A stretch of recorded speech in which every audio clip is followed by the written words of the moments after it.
التواب کے تابع ہے، اس کا بدل بھی کہہ سکتے ہیں، اور اللہ تعالیٰ کی ایک اور صفت اس میں بیان ہو رہی ہے، یقیناً وہی بہت توبہ قبول کرنے والا اور بار بار رحم کرنے والا ہے۔ تو با محاورہ ترجمہ بنے گا، پھر آدم نے اپنے رب سے کچھ کلمات سیکھے، پس وہ اس پر توبہ قبول کرتے ہوئے جھکا، یقیناً وہی بہت توبہ قبول کرنے والا اور بار بار رحم کرنے والا ہے۔ اب ہم تفصیل میں جاتے ہیں۔ فا کے معنی پس یا پھر، یہ حرف ہے، اسے حرف عاطف کہتے ہیں، حروف عاطفہ میں سے ہے۔ حروف عاطفہ کی تفصیل ہم پڑھ چکے ہیں کہ ایسے حروف جو دو الفاظ کو یا دو جملوں کو، ایک جیسے بالعموم وہ جملے ہوتے ہیں، ان کو اکٹھا کرتا ہے، ایک ہی حکم میں داخل کرتا ہے۔ تو یہ یہاں پر حرف عاطف استعمال ہوا، جو پہلے بات بیان ہو رہی ہے اس کے ساتھ اس کو اس حرف کے ذریعے جوڑا گیا ہے، اسی حکم میں اس کو شامل کیا گیا ہے۔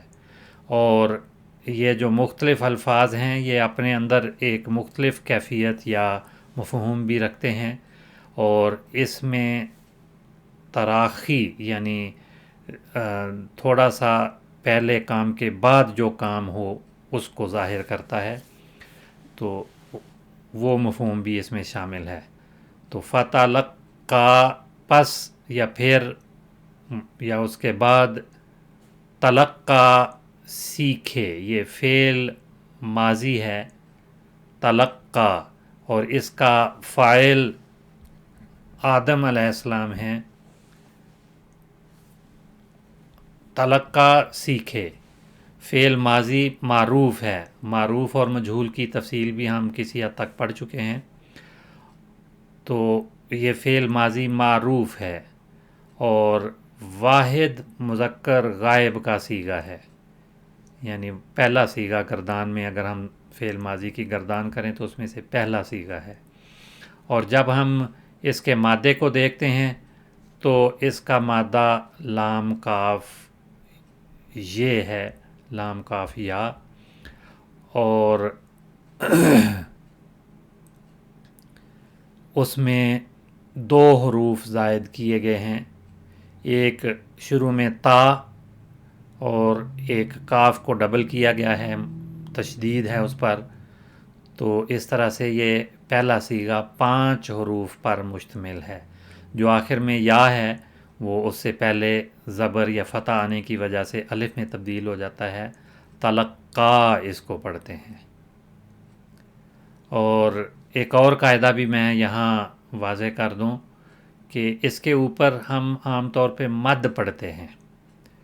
مد اس وقت آتی ہے جب الف کے بعد یا واو ساکن یا ساکن کے بعد حمزہ پڑھنا ہو۔ تو چونکہ آیت میں فتلقا فعل کے بعد آدم کا جو الف ہے اس کے اوپر کھڑی زبر ہے، جو اس بات کی علامت ہے کہ یہ اصل میں حمزہ ہے، اور اس حمزے کی وجہ سے یہ مد ہے۔ اگر آدموں کا لفظ پڑھنے کی بجائے کوئی اور لفظ ہم یہاں پڑھیں گے تو اس صورت میں یہ مد کی ضرورت نہیں ہوگی۔ بہرحال یہ ایک قاعدہ ہے، اور ایک اور اصول بھی اسی مد کے حوالے سے میں عرض کر دوں۔ یہ عربی زبان کے بعض قواعد ہیں، اور یہ اگر ذہن میں ہوں تو پھر عربی زبان کو پڑھنا آسان ہو جاتا ہے، اور اس لیے یہ چند باتیں ساتھ ساتھ جو ہیں وہ بار بار دہرائی جاتی ہیں تاکہ اگر ذہن میں یہ ہوں تو عربی پڑھنے میں غلطی کم ہوگی۔ تلقا الف کو ہم نے پڑھا یا سے جو تبدیل شدہ ہے، اور اس کے بعد آدم کا لفظ آیا ہے جس کے شروع میں حمزہ ہے، تو حمزہ متحرک کو پڑھنے کے لیے یہ مد ڈالی گئی ہے۔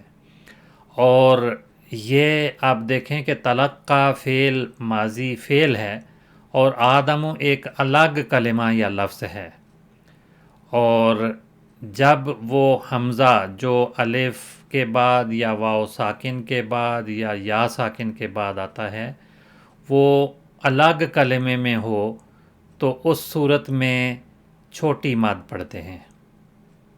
اس حمزے کو، حمزہ چونکہ تخفیف کو چاہتا ہے، بہت ہلکا ہوتا ہے، ہلکی آواز سے اس کو پڑھا جاتا ہے، اور اگر ہم اس سے پہلے حرف کو لمبا کریں گے تو وہ حمزہ جو ہے وہ صحیح رنگ میں پڑھا جائے گا. اگر لمبا نہیں کریں گے، کچھ زیادہ لمبا نہیں کریں گے تو اس کو پڑھنے میں غلطی ہوگی یا وہ پوری طرح سے واضح نہیں ہوگا. تو اگر تو حمزہ ایک الگ کلمے کے آغاز میں ان حروف کے بعد آ رہا ہو تو پھر چھوٹی ماد پڑھتے ہیں، اور اگر ایک لفظ کے اندر ہی حمزہ موجود ہو جو الف ساکن کے بعد یا واو، الف تو ہوتا ہی ساکن ہے، اور الف کے بعد یا واو ساکن کے بعد یا ساکن کے بعد آ جائے تو پھر ان کو مدہ کہتے ہیں. تو اس کے بعد حمزہ ہو تو پھر ان مدات کو زیادہ لمبا کر کے پڑھتے ہیں. تو اسی لفظ میں، اسی کلمے میں اگر وہ حمزہ ہو تو پھر بڑی ماد یعنی زیادہ لمبا کرنے کی ضرورت ہوتی ہے تاکہ وہ حمزہ صحیح رنگ میں پڑھا جا سکے.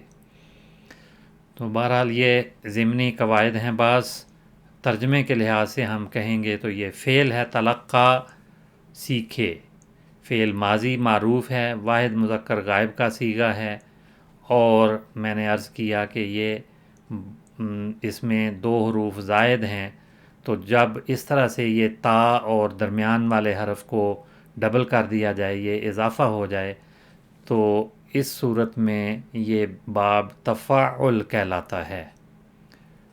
اور اسی لحاظ سے تلقا فعل ماضی یا تلقا فعل مضارع اس کا ہوگا، اور تلقین اس کا مصدر آئے گا. تو یہ اس کی بناوٹ ہے. اب معنوں کی طرف جاتے ہیں. لغت میں جو اس کے معنی بیان ہیں وہ ہے تلقى العلم فی حلقۃ فلان، کہ فلاں شخص نے، کسی شخص نے علم حاصل کیا، علم سیکھا. علم مفعول ہے، فی حلقۃ فلان، فلاں کی مجلس میں، کہ فلاں کی مجلس میں کسی نے اس علم حاصل کیا. تو تلقا میں جو فاعل ہے وہ ضمیر ہے اس کے اندر، اور علم مفعول ہے، آگے جار اور مجرور بیان ہوئے ہیں.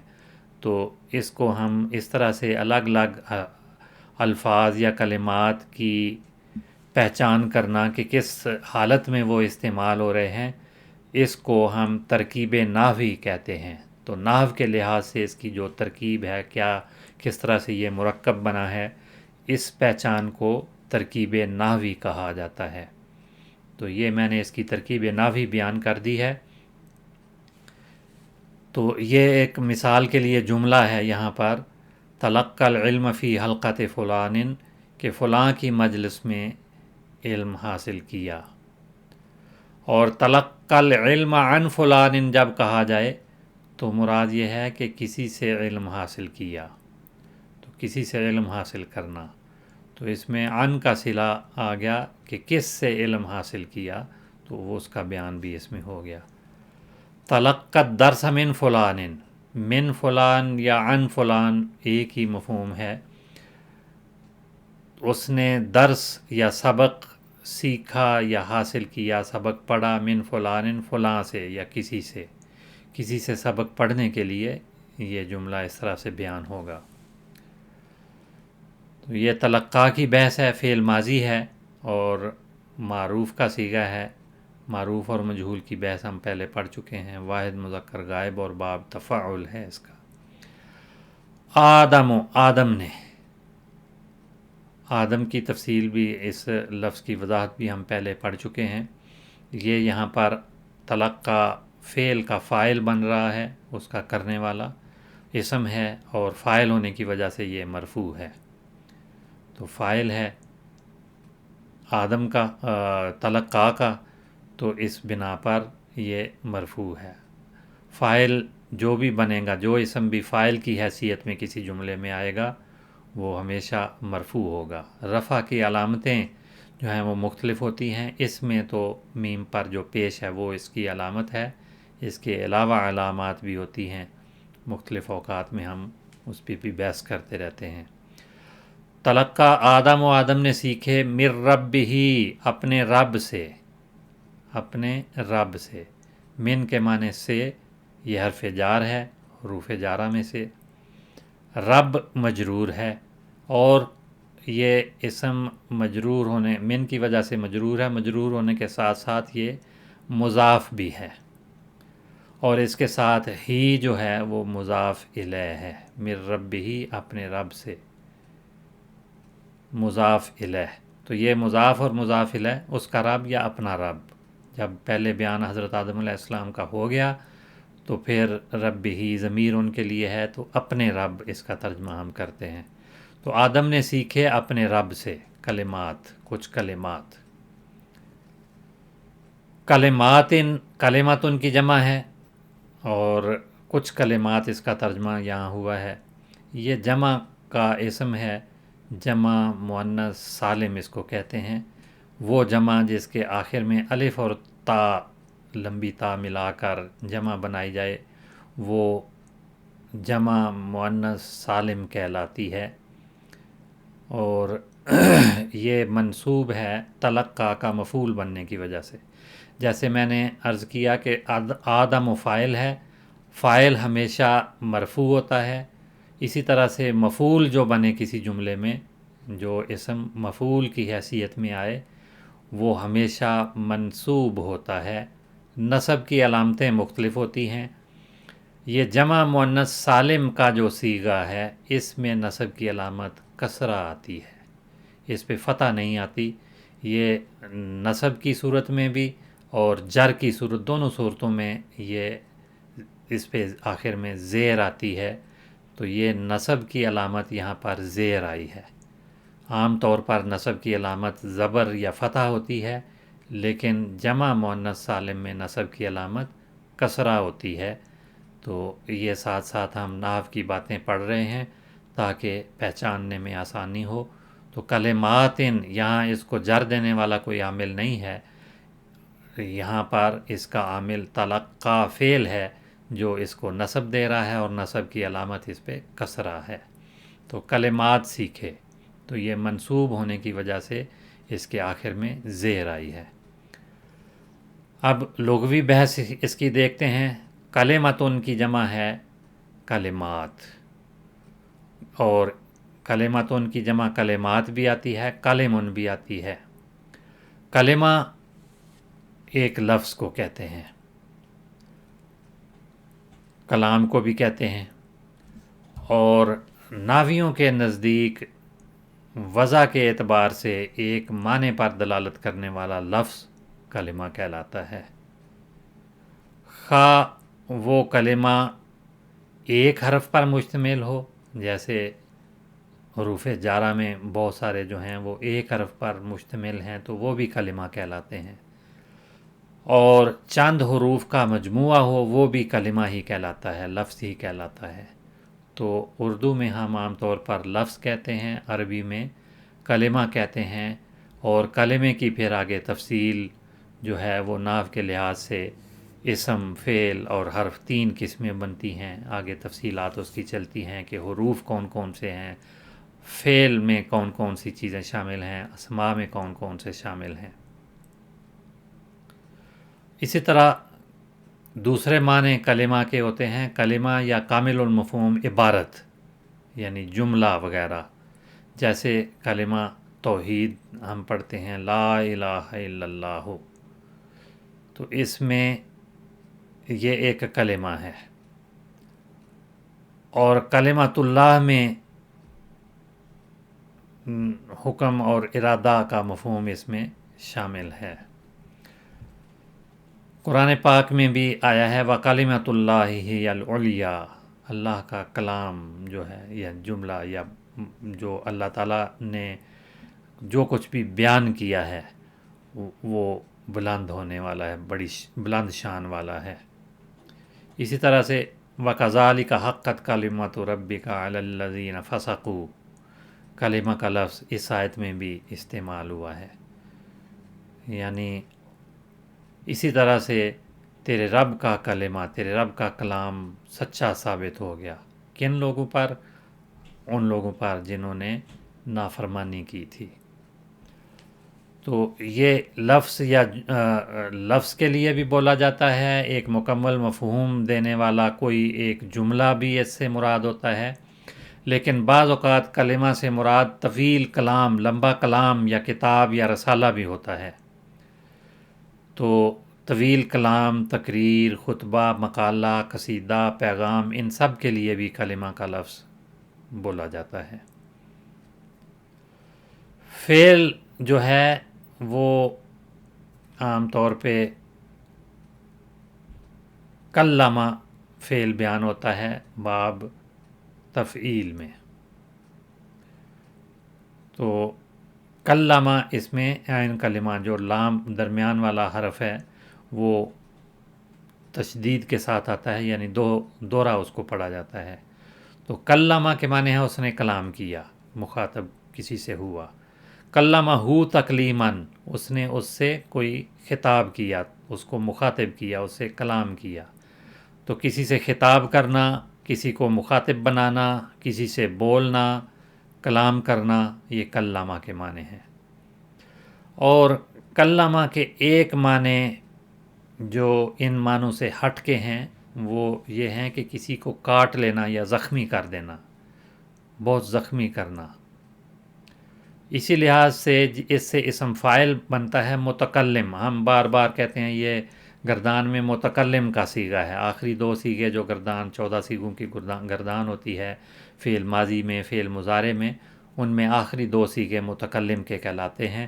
اور متکلم کے صیغے جب ہم پڑھتے ہیں تو ان میں مذکر مؤنث دونوں شامل ہوتے ہیں۔ اسی طرح سے جمع کا صیغہ ہی اس میں آتا ہے، تثنیہ کا صیغہ الگ سے نہیں آتا۔ تو اس لحاظ سے باقی جو غائب اور حاضر کے صیغے ہیں وہ تو 6 بنتے ہیں، اور متکلم میں صرف 2 صیغے ہی بیان ہوتے ہیں۔ تو متکلم اسم بنتا ہے، اس کے معنی بنتے ہیں کلام کرنے والا، گفتگو کرنے والا۔ تو کلام کنندہ یا گفتگو کنندہ متکلم سے مراد ہوتا ہے۔ اور متکلم کی ایک اصطلاح بھی استعمال ہوتی ہے کہ دین کے موضوع پر جو شخص کلام کرے یا علم کلام کا ماہر ہو وہ بھی متکلم کہلاتا ہے۔ اور اس کے معنی جو کاٹنے کے بیان ہوئے تھے وہ بھی اس کے معنی بیان کیے جاتے ہیں۔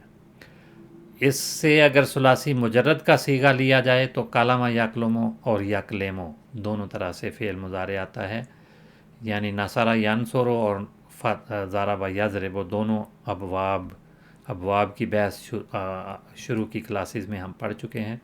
تو دونوں ابواب میں یہ مادہ استعمال ہوتا ہے، اور مصدر اس کا کلمن یعنی زخمی کرنا، ہوا مکلومن یعنی جو اس سے اسم مفعول بنے گا، جس کو زخمی کیا گیا وہ مکلوم بنے گا، اور کلیم بھی مفعول بنتا ہے۔ اور کلیم کی جمع کلمہ، کلیم کے معنی مختلف بنیں گے۔ ایک تو یہ کاٹنے یا زخمی کرنے کے لحاظ سے زخمی شخص کو کلیم کہتے ہیں، لیکن کلام کرنے کے لحاظ سے کلیم کے معنی بنتے ہیں ہم کلام یا بات کرنے والا، یا کسی کی نیابت میں گفتگو کرنے والا۔ اور مقررہ شخص کو بھی کہتے ہیں، کسی نے مقرر کر دیا کہ میری طرف سے یہ بات کرے گا تو اس کو کلیم کہا جاتا ہے۔ حضرت موسیٰ علیہ السلام کا لقب بھی کلیم کہلاتا ہے کہ اللہ تعالیٰ سے وہ ہم کلام ہوئے، اور اس میں مراد یہ ہے کہ بہت زیادہ ہم کلام ہوئے، ورنہ ہم کلام ہونے کے لحاظ سے تمام انبیاء کلیم ہیں، لیکن جہاں یہ شک شبہ دشمنوں کی طرف سے کیا جاتا ہے کہ کوئی کسی شخص پر الہام نہیں ہوا تو اس موقع پہ اس کا جواب دینے کے لیے اللہ تعالیٰ اس کا نام ہی رکھ دیتا ہے، جیسے حضرت موسیٰ علیہ السلام کا نام کلیم اللہ رکھا گیا ہے۔ تو یہ کلمہ کی لغوی بحث تھی، فتلقى آدم من ربہ کلمات فتاب علیہ، تو وہ اس پر توبہ قبول کرتے ہوئے جھکا۔ اس کی زیادہ تفصیل میں جانے کی ضرورت نہیں۔ فا حرف عاطف ہے، پس بہت دفعہ پڑھ چکے ہیں۔ تابہ وہ توبہ قبول کرتے ہوئے جھکا۔ فعل ماضی معروف ہے، واحد مذکر غائب کا صیغہ ہے تابہ۔ اس کی مزید تفصیل ہم تواب کی بحث میں پڑھ لیں گے، کیونکہ اسی سے تواب کا صیغہ بھی بنا ہے۔ علیہ، علا اور ہے دو یہ الفاظ ہیں، دو کلمات ہیں۔ علا حرف جار ہے، اوپر یا پر اس کے معنی ہیں، اور ہے اس پر، اس پر، اور یہ ضمیر حضرت آدم علیہ السلام کے لیے ہے۔ اللہ تعالیٰ توبہ قبول کرتے ہوئے آدم علیہ السلام پر جھکا، یعنی ان کی توبہ قبول کی یا اس کی طرف اللہ تعالیٰ مائل ہوا۔ تو ہے جو ہے یہ اس میں ضمیر ہے اور مجرور ہے۔ انہو هو التواب الرحیم، یہ پورا جملہ ہے۔ دراصل یہ دو جملے اس میں بیان ہوئے ہیں، ایک تو انا کے ساتھ مل کر پورا جملہ ہے، اور ایک هو التواب الرحیم الگ سے جملہ ہے جو انا کی خبر بن رہا ہے۔ تو انا حرف مشبہ بالفعل کہلاتا ہے، اور اس کے ساتھ اس میں ضمیر ہے، واحد مذکر غائب کا صیغہ ہے، اور یہ اس میں انا بن رہا ہے۔ نحو کے لحاظ سے ہم اس کو اس میں انا کہتے ہیں۔ هو التواب الرحیم یہ الگ سے ایک جملہ ہے جو انا کی خبر بنتا ہے۔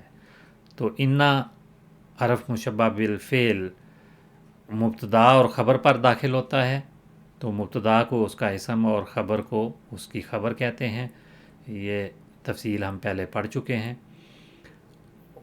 ہوا یہ بھی اسم ضمیر ہے، واحد مذکر غائب کا صیغہ ہے، لیکن یہاں رفع کی حالت میں آیا ہے مبتدا بننے کی وجہ سے، اور التواب اس کی خبر ہے۔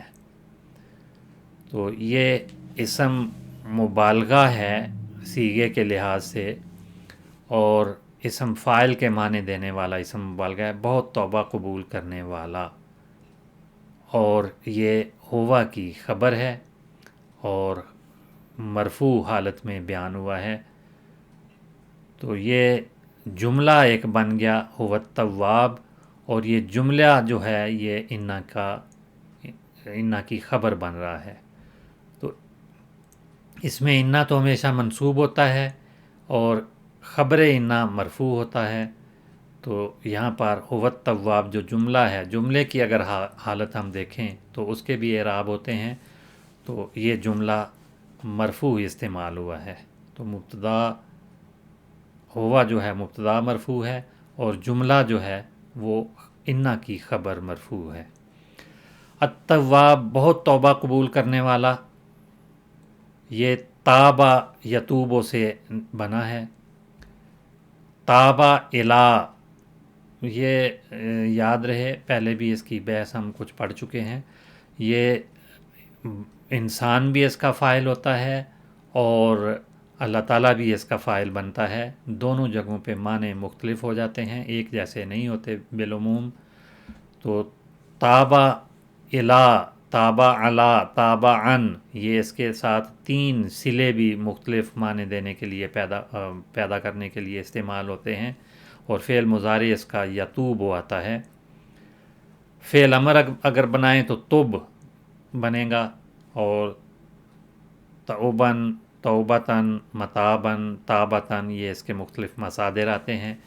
اس کے معنی بنتے ہیں توبہ کرنا، گناہ سے باز آنا، اور اسے اسم فاعل تائب بنتا ہے، فلاں تائب ہو گیا، اور التواب بھی اس کا اسم مبالغہ بنتا ہے۔ اب چونکہ وقت ختم ہو رہا ہے اس لیے آج کی کلاس اسی پہ ہم ختم کرتے ہیں، بقیہ حصہ انشاءاللہ تعالی اگلی کلاس میں. اب اجازت چاہتا ہوں. السلام علیکم ورحمۃ اللہ وبرکاتہ.